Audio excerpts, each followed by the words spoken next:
So this video is a small little update of the TD Jakes story that we spoke about some time ago, and also an update on the evidence or prophet evidence Char. So in this particular episode, we're gonna talk about, but particularly what's the update on this particular two stories.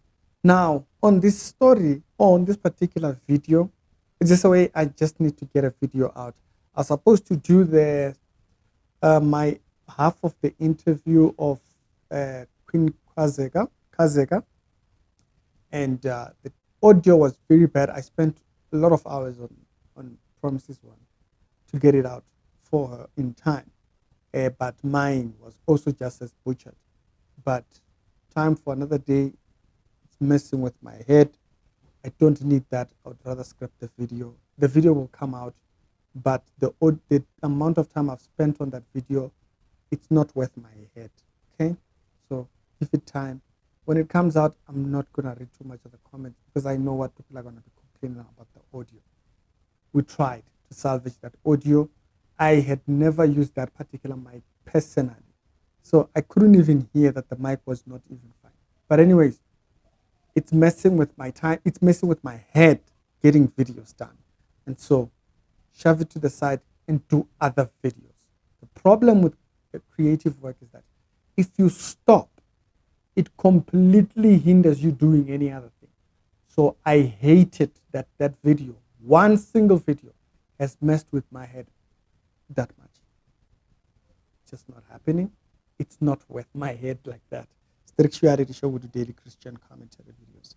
If it's the first time over here, to be sure to check out some of the videos that are down in the pinned comment. Completely drain my energy, and I absolutely hate it when a video does it's like that. I mostly just scrap it, and so it's really not a good episode because the audio is so messed up. So there's a separate video that I was shooting, particularly showing when I was editing Promises video. Unbelievable. Spent over 8 hours just on audio.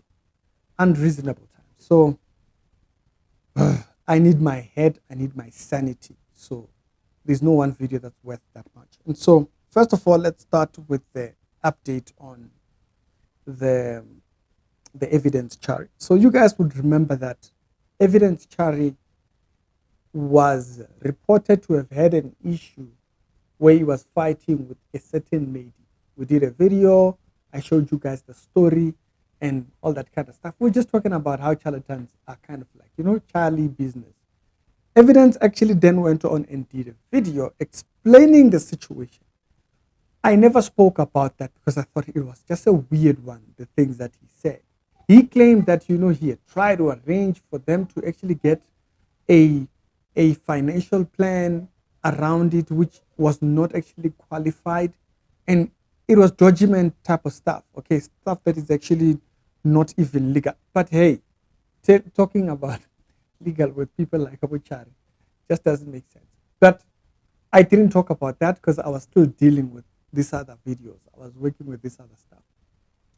But then, now apparently he was supposed to appear in court and he did not. And so this might raise issues of warrant of arrest, contempt of court, and all those type of things.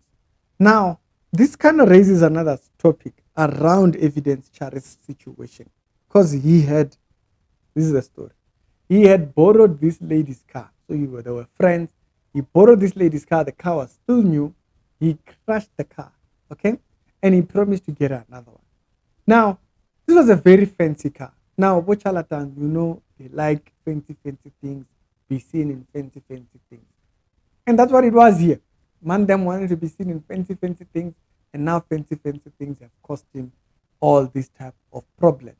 Be content with where you are. Otherwise, charlatan business will actually get you in some bad positions, okay? And so that's a little bit of an update on that. A quick update, because there is the whole thing of him saying that he would try to get them on an insurance, which they were not even qualified for. But anyways, the second part was that part where he's now skipped the time when he was supposed to be in court, and he might actually go in for contempt of court because he missed a court issue that he was supposed to do. But that kind of reminds me of the second story of which we are talking about, which was TD Jakes. there's a small little update on the TD Jakes story.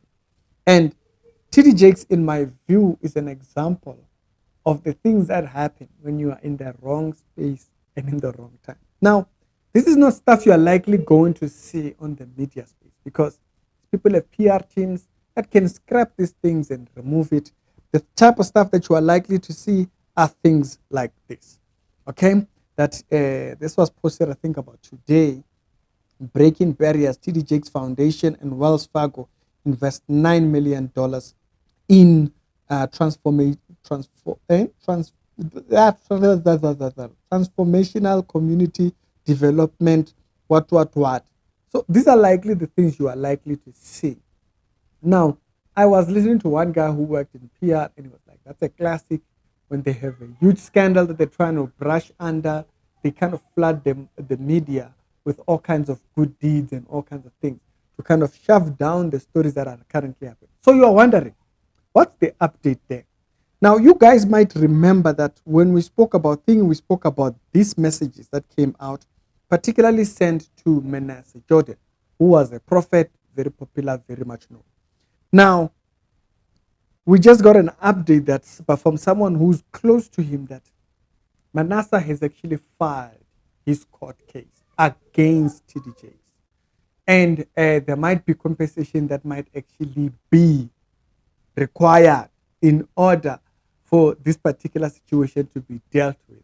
Okay? Now, that's according to what the report was. Okay? Now, like I stated, you are likely not to hear about it publicly. Okay? Because there's a certain narrative that they would rather be pushing out there. Narratives like this, as I mentioned. Okay? And also, right now, I think he's doing some leaders, black leaders, what, and I think Vusi Tembewa is also going there and whatnot and stuff. So there's that, so there's a lot of things that are happening around while these things are actually coming out. So you're likely not to hear about it. So I wanted to give it an update as well because I thought it's quite an interesting one that when we spoke about this particular situation almost a month ago, it was like, you know what, there's nothing that will actually happen. But the person who is close has said that the filing has been done. So which means now the paperwork has been handed over to the legal team of TD Jakes, and now the discussions may start. Now we will definitely have an update from that person once the discussions have been done. Maybe they might not tell us what the conclusions were between the two parties, but they will definitely be able to tell us what actually happened. Now, the thing that I found quite interesting on both these particular stories, TD Jakes had no business. These stories would have never come out had he not held his friendship with the world, P. Diddy to be particular. Char's story would have never come up had he just been content with what he has, not run around looking for other people's cars to look fancy and all that entire chest. Okay? But right now he has that situation because he would have rather looked fancy, and now it's costing him to a point where he is now in contempt of court. Stuff like this, it's not necessary. If we just live within our means, we live within our corner.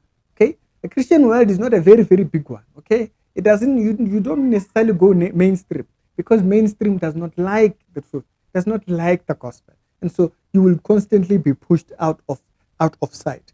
But we have to know that so that we don't try to fit into their world. Otherwise, we fall into this trap and it causes us all kinds of problems.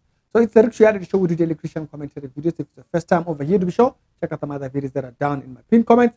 And I'm going to check you out over there. I miss doing videos. Hey, so don't worry. I'll edit that video. If it doesn't come out today, it will come out. But I'm just not going to let this video drain my energy because, as I stated, like you would have to be fixing the audio like every single 5-10 seconds because the audio will just clip, and what doesn't make sense. Like it's just completely out. So it's more than what people are hearing on thingy. So especially on Promise Video, that one is a little bit fixed. That video is a little bit more fixed. And I don't think I'll be able to give that as much as I did on Promise's video as I did on mine. So as I need to on mine. On mine, I'm just gonna let it be. I'm not going to be able because I like my sanity. On Promises video, I try to do my level best. I spent over 12 hours on that video. And not even on the cuts and what. No, on the sound. How terrible the sound kept clipping, going up and down. So you have to bring it down. You increase the volume. The parts which chip and clip, they're too high. They become annoying. So you just have to kind of like bring it down and not have it overly. The audio is annoying. And so my video will come out later. I spent too much time. I spent way more time on Promises video so that she can at least have her episode.